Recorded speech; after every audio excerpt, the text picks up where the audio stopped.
মধ্যপ্রাচ্যে অস্থিতিশীল পরিস্থিতিতে মিত্রদের রক্ষা এবং সমুদ্রপথে বাণিজ্যিক নিরাপত্তা নিশ্চিত করতে ভূমধ্যসাগর ও রেড সি অঞ্চলে শক্তিশালী নৌবহর মোতায়েন করছে ফ্রান্স। সোমবার সাইপ্রাস সফরে গিয়ে দেশটির প্রেসিডেন্ট ইমানুয়েল ম্যাক্রো জানান, হরমুজ প্রণালী পর্যন্ত নৌযান চলাচলের নিরাপত্তা দিতে বদ্ধপরিকর ফ্রান্স। এদিকে জার্মানির চ্যান্সেলর ফ্রিডরিখ ম্যার্জ ইরানকে সন্ত্রাসের কেন্দ্রবিন্দু আখ্যা দিয়ে ইসরায়েল ও আমেরিকার অভিযানে জোরালো সমর্থন জানিয়েছেন। অন্যদিকে তুর্কির আকাশসীমায় আবারও ইরানি ক্ষেপণাস্ত্র প্রবেশ করায় ক্ষোভ জানান প্রেসিডেন্ট রিসেপ তাইয়িপ এরদোয়ান। ইরানের বিরুদ্ধে ইসরায়েল এবং আমেরিকার সামরিক অভিযানকে কেন্দ্র করে সৃষ্ট অস্থিতিশীল পরিস্থিতিতে মিত্রদের রক্ষা এবং সমুদ্রপথে বাণিজ্যিক নিরাপত্তা নিশ্চিত করতে ভূমধ্যসাগর ও রেড সি অঞ্চলে শক্তিশালী নৌবহর মোতায়েন করেছে ফ্রান্স। সোমবার সাইপ্রাস সফরে গিয়ে ফ্রান্সের প্রেসিডেন্ট ইমানুয়েল ম্যাক্রো জানান, তাদের বিমানবাহী রণতরী শার্ল দ্য গল সহ মোট ডজনখানেক যুদ্ধজাহাজ এই অভিযানে অংশ নেবে। তিনি বলেন, সাইপ্রাসের উপর হামলা মানে ইউরোপের উপর হামলা। Les déploiements qui se sont faits ces derniers jours. আমরা সুয়েজ খাল থেকে বাব আল মান্দাব পর্যন্ত নৌযান চলাচলের স্বাধীনতা এবং সামুদ্রিক নিরাপত্তা নিশ্চিত করতে চাই।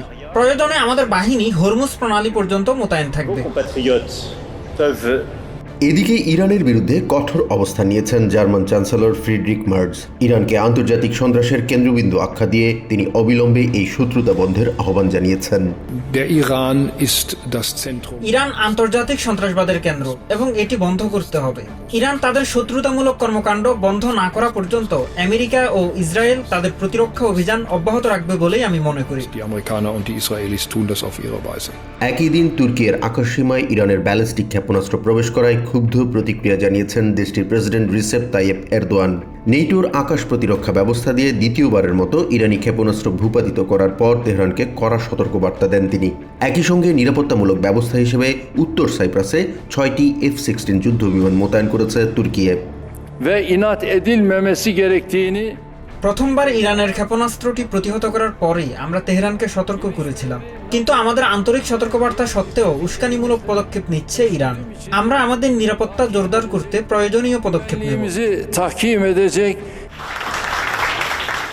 চলমান এই সংঘাতের প্রভাবে জ্বালানি তেলের দামের ঊর্ধ্বগতি মোকাবেলায় ব্রিটিশ প্রধানমন্ত্রী কিয়ার স্টারমার জানিয়েছেন, জ্বালানির দাম নিয়ন্ত্রণে তারা আন্তর্জাতিক সহযোগীদের সাথে কাজ করছেন। Assessing the risks, monitoring and talking to our international partners as well about what more we can do together to reduce the likely impact on people here and businesses here. British অর্থমন্ত্রী Rachel Reeves হুঁশিয়ারি দিয়ে বলেছেন, সংকটের সুযোগ নিয়ে কোনো company যেন অতিরিক্ত মুনাফা না করতে পারে সেদিকে কড়া নজর রাখা হচ্ছে। But as the situation continues to unfold, my priorities will continue to be helping families with the cost of living. অন্যদিকে বাহরাইনের তেল শোধনাগারে হামলার পর সেখানে জরুরি অবস্থা ঘোষণা করা হয়েছে। বাহরাইনের রাজা হামাদ বিন ইসা আল খলিফা ইরানের এই হামলাকে অযৌক্তিক ও ন্যাক্কারজনক বলে নিন্দা জানিয়েছেন।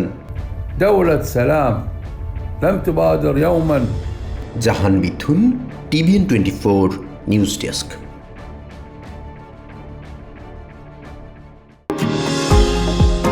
নিউ ইয়র্ক থেকে সম্প্রচারিত TVN 24 টেলিভিশন বিশ্বজুড়ে বাঙালির কণ্ঠস্বর।